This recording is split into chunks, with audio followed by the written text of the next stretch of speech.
Alright, if you're bored of this design layout, there's a couple things that you can do to sort of enhance the look of it. One of the things is that, of course, if you wanted to change the color, if you didn't want to use this green, for example, if you select that layer and you hit Command U, you can change the hue saturation, so you can change it up to, a different color that is more to your liking. So you can certainly do that.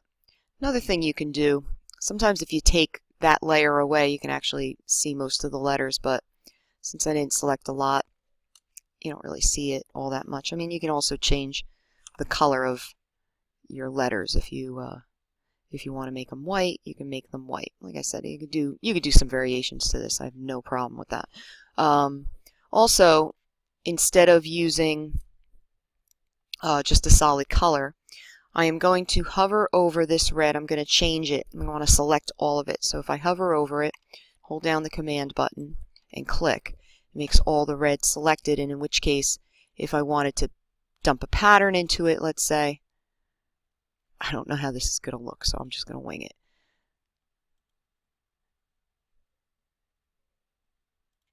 You can go ahead and do that. Oh, and by the way, if it doesn't select all of the areas, if you uncheck contiguous and dump, contiguous means connected, it'll select everything that's not connected. Actually, that's kind of cool. So yeah, and then you can, if you wanted to change the color back to a purple cheetah pattern, which would be fabulous, you can go ahead and do that. Well, let's do the red. Okay, so you can do something like that. In addition, you can change the background to something such as a gradient. You can go and revisit gradient if you'd like. I'm going to change the color to, I really like that color a lot, so I'm going to borrow that color. Go back to gradient.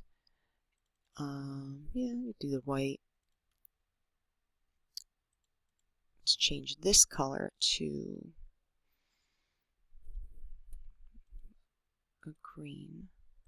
So you have the gradient going from there to there, and making sure, just double check you're on the correct layer. You can change you can move like this around to create different kinds of gradients if you want. Alright, so gradients could be used, patterns could be used, you can change the colors around. If you decide to even go to individual areas to add gradients, you can go ahead and do that.